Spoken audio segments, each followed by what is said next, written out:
Oi, gente linda, de volta com o nosso programa. Vamos falar de assunto importantíssimo. Como eu fechei no bloco anterior, é preciso, às vezes, de ter uma oportunidade para gerar essa discussão no local que você circula, ou nos locais que você frequenta. Então, vamos falar de um assunto importantíssimo. A nossa intenção com essa parte do nosso programa é de mostrar e de falar da importância da vida, como que ela é bonita e como que a gente torna aqueles momentos que podem parecer escuros, sem saída, possíveis e com soluções.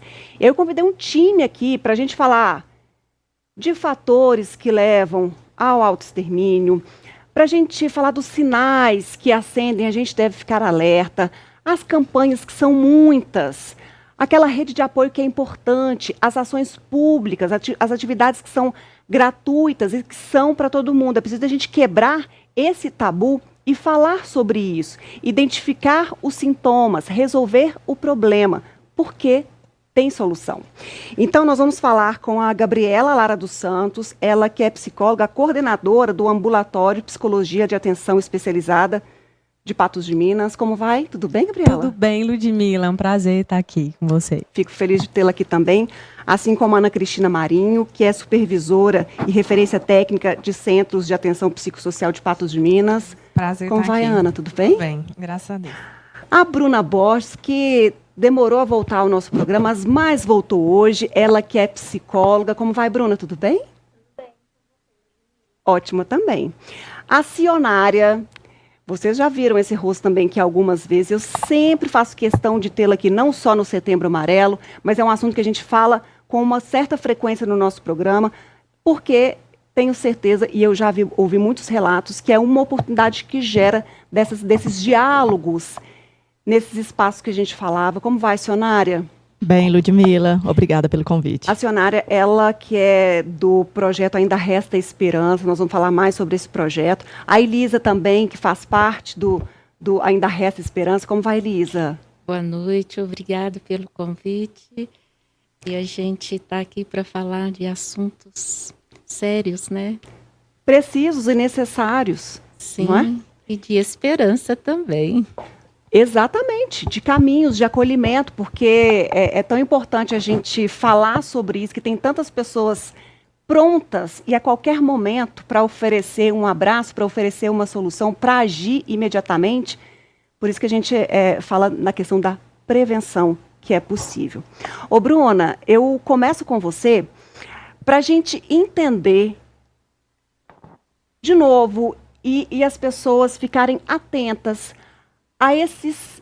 Vamos começar pelos fatores. O que leva uma pessoa a tentar ou a cometer o suicídio? Quais são os problemas que, se a pessoa já tem, ou tem uma predisposição, ou está enfrentando nesse momento, é preciso de ficar com a atenção redobrada para não culminar numa situação assim? Ludmila, a depressão é a principal causa do suicídio, né? Outros transtornos mentais estão ligados também a esse ato, né? Mas a depressão é a maior parte das pessoas que morrem por suicídio tinham depressão, né? Só que a gente não pode deixar de falar de saúde pública, porque quando a gente fala de saúde mental, é uma questão de saúde pública. Então, a gente não pode negar que o suicídio ele tem um lastro social, né? Tanto é que um dado é que quando existe mais desigualdade social, nos países que existem mais desigualdade social, existe mais suicídio, né? Uma triste realidade. E eu vou trazer alguns números que eu apurei com o SAMU de Patos de Minas para a gente entender essa realidade. Até porque, às vezes, a gente não noticia com uma frequência, não fala desses números que são frios, até porque são extremamente cruéis. Mas vamos enxergar essa realidade. Esses atendimentos são só os apurados pelo SAMU aqui em Patos de Minas. Então, tem outros dados aí que não estão computados, ou que foram atendidos pelo Corpo de Bombeiros, ou que não chegaram diretamente a essas duas instituições. Então, vamos lá. O que a gente tem de situação comparando 2024 com 2025 em Patos de Minas? Vou voltar na tela aí para a gente conversar junto sobre eles. No ano passado, foram 101 tentativas de autoextermínio. Esse ano, foram 118 só no município. O ano passado foram constatados pelo SAMU 10 óbitos, esse ano foram 7. Então, essa é a realidade e triste realidade no município de Patos de Minas. Agora, Gabriela, eu quero saber o que a prefeitura tem feito para tentar mudar essa realidade. Bom, Ludmila, quando a gente fala de saúde mental, a Bruna até falou sobre a questão de saúde pública. Hoje nós temos ambulatório de psicologia, que nós temos na atenção especializada, nós temos psicólogos que estão atendendo toda a população. Mas é importante a gente falar sobre um fluxo correto. Nós temos unidades básicas de saúde, onde esse paciente pode procurar, né, de referência, a unidade básica de saúde de referência dele, para que ele seja acolhido, para que ele seja amparado e assim também triado, para que essa unidade básica de saúde, ela direcione esse paciente de acordo com a demanda dele, né? Quando a gente fala de suicídio, quando a gente fala de sofrimento mental, a gente precisa falar primeiro sobre promoção, porque para chegar nesse nível de sofrimento, aconteceram outras coisas, como você disse anteriormente. Quais são os sinais? Né? O que esse paciente apresenta? O que acontece para chegar a esse ponto? É nisso que a gente precisa ficar atento. Então, para isso, nós temos as nossas unidades básicas de saúde, que fazem campanhas, que fazem grupos, né? Nas próprias unidades de saúde, e também fazem campanhas ao redor da cidade. No Mocambo, que inclusive até esse final de semana, né, no dia 20, a gente tem 2 ações importantíssimas. Uma delas feita pela atenção básica, que é no Mocambo, e a outra, até que a gente vai estar com as meninas, com a Cionária, que a gente vai estar lá na Lagoa e com o pessoal do CAPS, né? Que é a questão de valorizar a vida. Na unidade básica de saúde, esses pacientes sendo triados, eles vão ser direcionados. Direcionando, então, ou para o nosso ambulatório de psicologia, onde a gente atende um sofrimento moderado, ou para os CAPs, né, que é o Centro de Atenção Psicossocial. Hoje em Patos nós temos 2 CAPs, né, que é o CAPS 3 e o CAPS AD, álcool e outras drogas.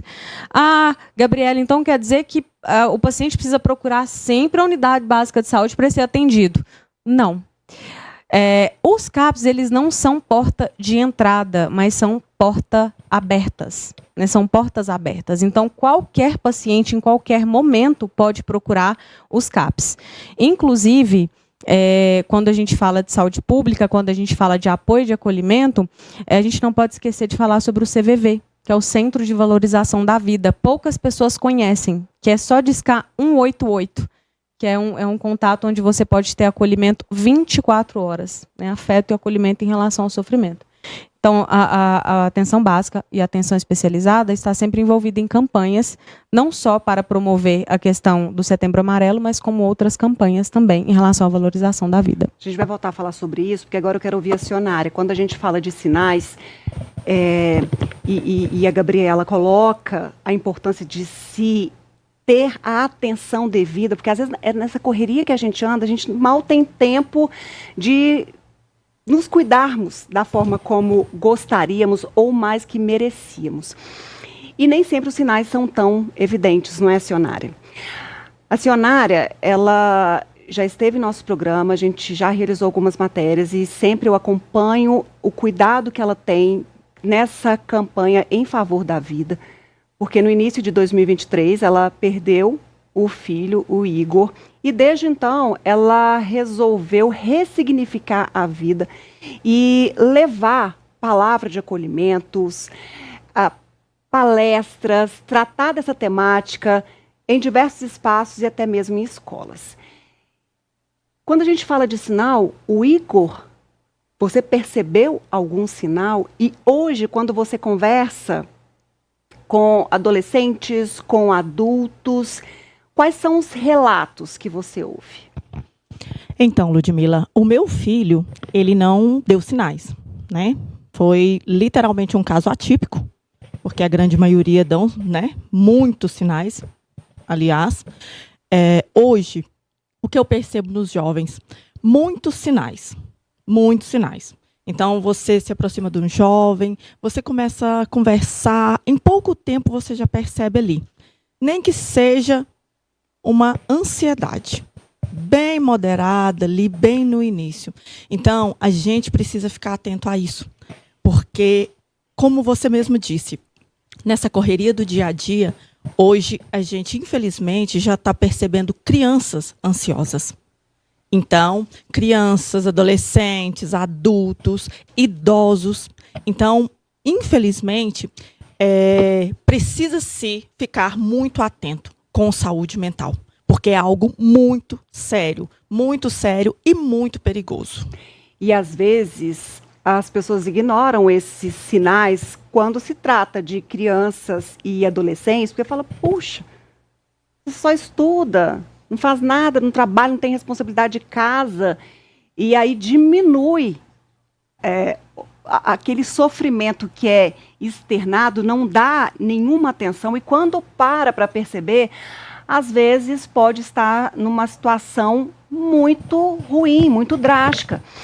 E aí, Ana, quando a gente fala desses atendimentos que são prestados de forma acessível a qualquer pessoa, dos serviços são públicos, não é ignorada a idade ou o relato da pessoa. Como é que é feito esse acolhimento e também essa conversa com a família? Porque eu imagino aí que é preciso de uma intervenção e uma rede de apoio de todos na compreensão e para que essa pessoa consiga sair desse ciclo.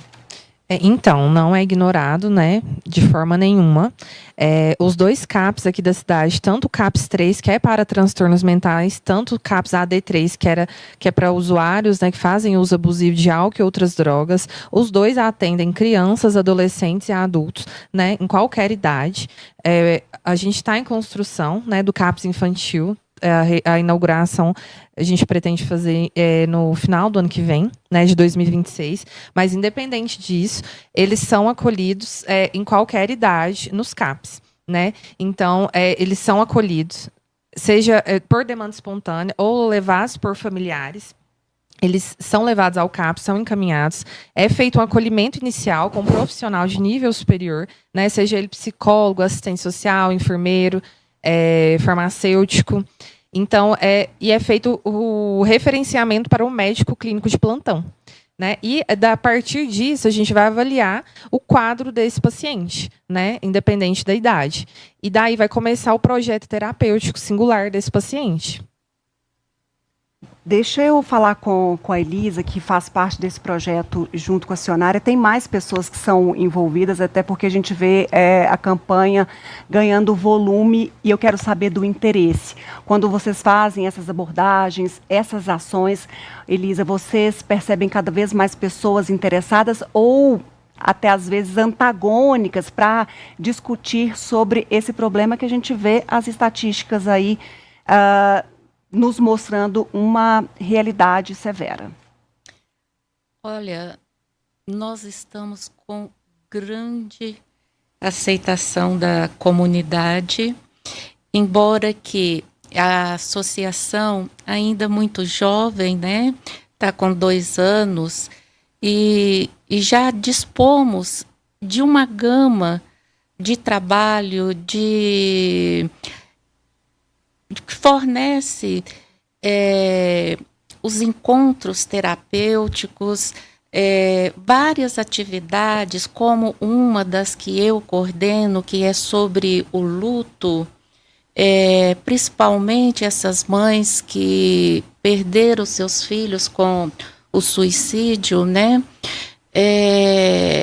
E assim a associação ela vem crescendo no sentido de que estamos todos juntos com essa dor. E a associação vai desmistificar muitas coisas que a sociedade, o contexto geopolítico coloca. Aí, Ludmila, ela nasce dessa forma, onde que não é minimizar com a música de Djavan, sabe lá o que é não ter e ter que ter para dar. Eu também perdi o meu pai com 84 anos, com suicídio. E essa dor faz com que nós possamos nos unir de uma forma mútua, ressignificando e fazendo valer a pena. Fazer valer a pena a dor? Sim, não tem como mais fugir dela. Mas eu posso ressignificar, trazendo um novo sentido, dando esperança a essas pessoas que têm a baixa resistência a frustrações, que perderam a esperança, dificuldades nos relacionamentos, nos desafios. Aí, Ludmila, a gente vai conseguindo a fazer esse acolhimento. E é um dos trabalhos que a associação apresenta nas últimas quintas-feiras do mês e na primeira quinta-feira lá no Cristavo, que é o trabalho do luto, para a gente ressignificar, fazer a pena valer essa dor dessas pessoas que o luto, bem a gente sabe, não supera, a gente convive. É uma condição. Eu vou para o intervalo, nosso assunto continua na sequência. Você é sempre convidado para participar conosco também, viu? Minuto só, a gente volta.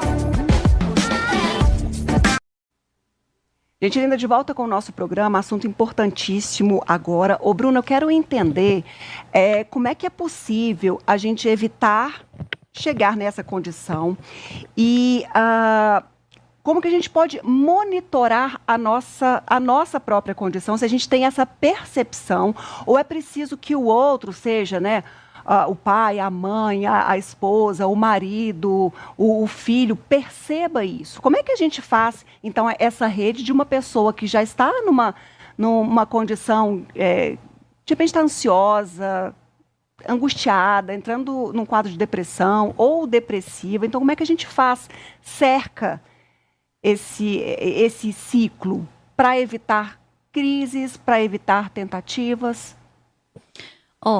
Vou falar duas coisas. A primeira é quando a gente precisa ficar atento à nossa própria vida, à nossa própria saúde mental.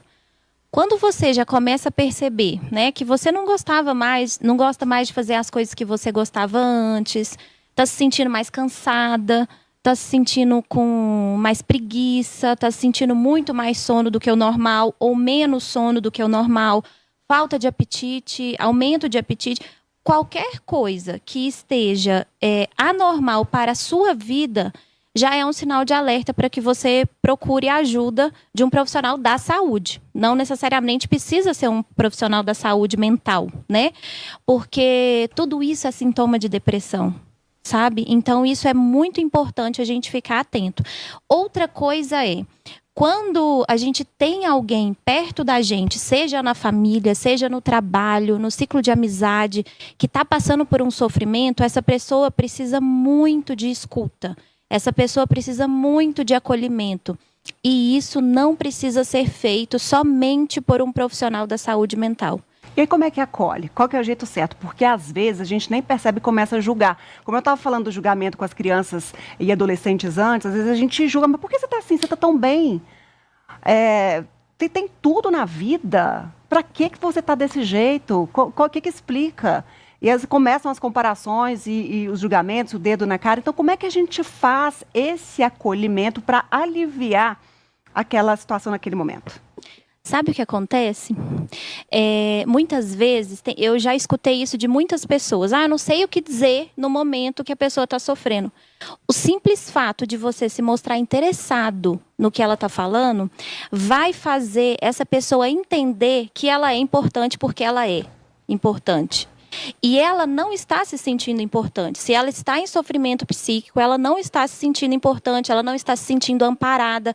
Então, o simples fato de você ouvir o que aquela pessoa tem a dizer, ouvir com atenção, se mostrar interessado, isso já é grande parte do acolhimento. E aí, depois, você pode ajudar essa pessoa a buscar terapia, ajuda com um médico psiquiatra, e talvez fazer isso por ela, sabe? Indicar ou ligar numa clínica, marcar uma consulta para ela. Não precisa de você ser um profissional da saúde mental para você acolher alguém. O simples fato de você escutar já é grande coisa. Gabriela, a gente mesmo falando tanto sobre a importância dos cuidados com a saúde mental, o quanto é relevante, ainda há um estigma. Eu vou no CAPS, eu vou ao psiquiatra, toda semana eu vou ao psicólogo, e então tem um carimbo aí que as pessoas às vezes ficam envergonhadas e acabam adiando tudo isso. Então, como que é essa abordagem para essa quebra dessa mentalidade que ainda direciona para esse viés, e a importância de falar sobre isso também, até porque você falou, o CAPS é uma porta aberta. Então, se eu estou em sofrimento agora, se eu não tenho condição, eu não fiz, não estou fazendo o acompanhamento psicológico, ou mesmo fazendo, estou numa situação, agora eu sei que pode ir lá porque é 24 horas. Mas como que quebra, ou como que a gente deve mudar essa mentalidade? Nossa, Ludmila, você tocou num assunto tão importante, porque quando a gente fala de saúde mental, que a gente fala de CAPS, a primeira coisa que todo mundo fala, não, é coisa de doido. Meu Deus do céu, a gente ainda vive um tabu horrível. Não vou no CAPS, não, é coisa de louco, é coisa de doido, eu não tô doido. A gente teve muitos avanços na nossa saúde mental. Nós estamos falando muito mais sobre os CAPS. Estamos quase lá, mas quase não é lá. Então, a gente ainda precisa caminhar muito, né, em relação a isso. Nós atendemos pessoas com transtornos mentais, como esquizofrenia, como surtos psicóticos, sim, mas nós não atendemos só isso, né? Os CAPS, eles são serviços que atendem pessoas em sofrimento intenso em relação à ansiedade, uma depressão. Eu ouvi... É interessante que a Bruna falou sobre a importância do escutar. Eu ouvi uma frase uma vez, eu não me recordo muito bem de onde foi e quem foi, que dizia que as pessoas estão todas querendo fazer cursos de oratória, mas ninguém quer fazer uma escutatória.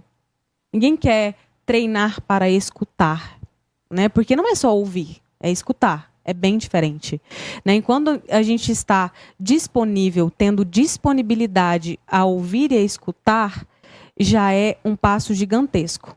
E falar sobre CAPS e falar sobre saúde mental, quem conhece o nosso serviço sabe que desde a pessoa dos serviços gerais, que as meninas são uma gracinha, desde um enfermeiro, um médico, um psicólogo, consegue fazer vínculo com o paciente, consegue escutar um paciente, o primeiro bom dia do paciente, né, com um profissional, com um porteiro que chega lá, seja melhor a vida daquele paciente de alguma forma. Alguém te dá atenção, te olhar no olho, exato, porque a gente... te oferecer a mão. A gente trabalha muitas vezes com uma parte da sociedade muito fragilizada, muito vulnerável, né, com moradores de rua, como por exemplo, que realmente a gente fecha os olhos às vezes, né? E chegar num serviço onde eu recebo um bom dia, onde a pessoa fala assim, vem cá, deixa eu te escutar. Você é importante para mim. Como assim eu tenho um serviço que quer me escutar? Né? Então, os CAPS, eles têm muitas capacitações para todos os profissionais saberem acolher um paciente. Então, gente, vamos sair dessa ideia de que CAPS é coisa para louco. E que loucos e médicos todos nós somos um pouco, né? Então, assim... Use essa reflexão para pensar assim, ó, eu vou lá porque eu vou melhorar, e não quem é que está nesse espaço. Exatamente. E né? Quando a gente fala de loucura, né? Eu amo, eu quero ficar bem, mereço ficar bem, então tem um monte de gente lá para isso. Exatamente. Relabora o pensamento. E loucura? O que é loucura para você? Que pode ser diferente de loucura para mim. Né? Então, a gente precisa parar um pouco com a ideia de que eu não posso procurar porque eu tenho vergonha, né? E como que eu vou fazer isso? O que as pessoas vão pensar de mim? tá, o quanto eu estou olhando para a minha vida de forma importante, né, com a grande importância que eu preciso olhar, excluindo um pouco essa ideia de que o outro vai pensar de mim. A gente precisa olhar um pouquinho mais, porque a gente sofre essas consequências ali na frente. Exato. A gente está indo para a reta final do programa, infelizmente, mas eu vou contar com essa turma aqui de especialistas, de profissionais capacitadíssimos para a gente discutir mais esse assunto. Mas, Ana, eu quero saber se hoje no município de Patos de Minas a gente dispõe de atendimento para todas as pessoas. Então, se eu preciso de atendimento psicológico, se meu filho precisa, se alguém da minha família precisa, tem essa disponibilidade imediata? Como que é?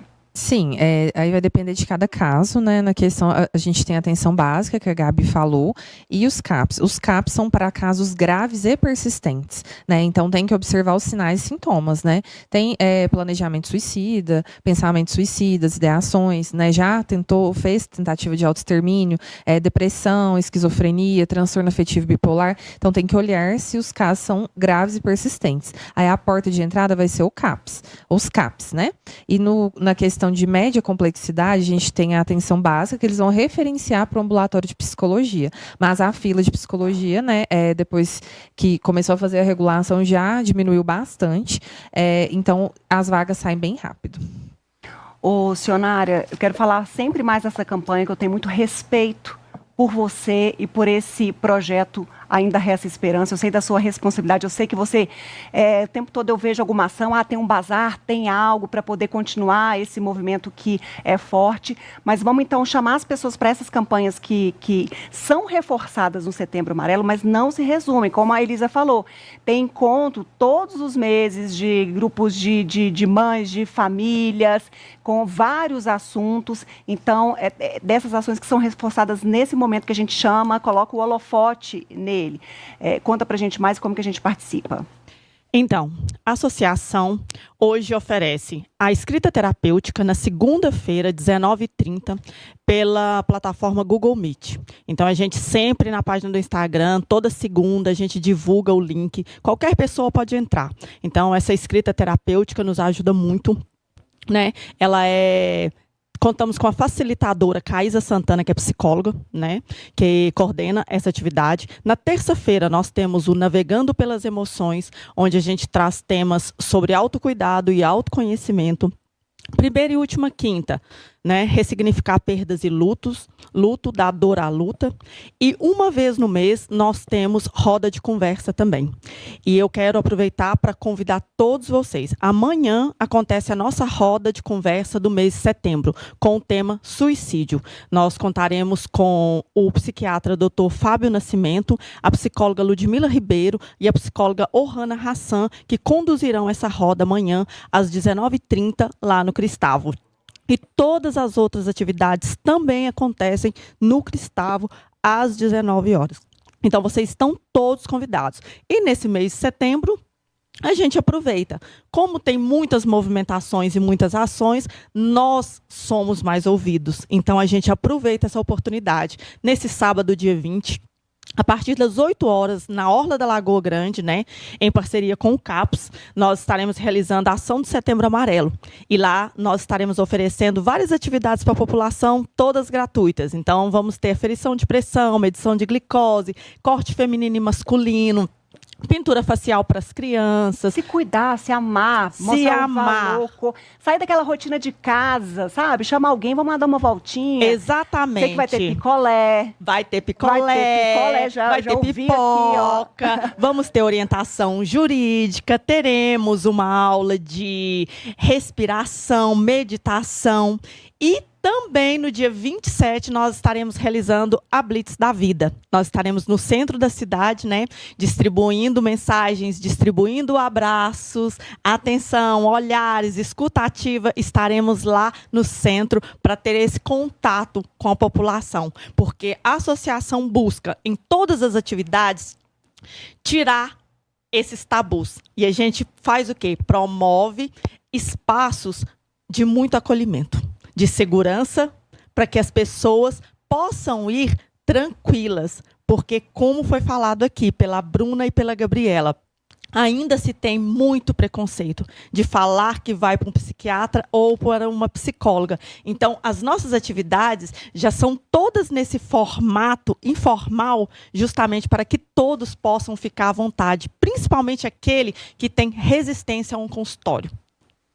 Muito bem, então reforçando, só no sábado tem essa ação na Horta da Lagoa Grande e tem no Mocambo também? São as mesmas atividades concomitantemente? Isso, vai ter isso no Mocambo e na Orla da Lagoa. Vão ser 2 atividades, né? Para o pessoal que estiver no Mocambo, mais perto, e para quem estiver perto da Lagoa. Bom, gente linda, eu tenho que ir embora. Estão falando aqui, você está estouradíssima, eu sei, compreendo, perdoa, mas esse assunto, todos os programas aqui, eles são extremamente valiosos, então eu quero agradecer muito a Gabriela, Ana, Bruna, que veio lá de Patrocínio, sempre muito atenciosa com o nosso programa, Cionária, Elise, a gente vai falar de muitos assuntos que eu sei que você tem uma bagagem gigante para dividir conosco também. Obrigada a vocês, viu? Obrigada. Gente linda, eu vou fazer o seguinte, como eu tenho que ir embora, eu estou atrasadíssima hoje, eu vou sortear os programas prometidos para hoje, na semana que vem. Então, vou fazer um combo, tá bom? Para terminar esse programa, desejando para você tudo de bom.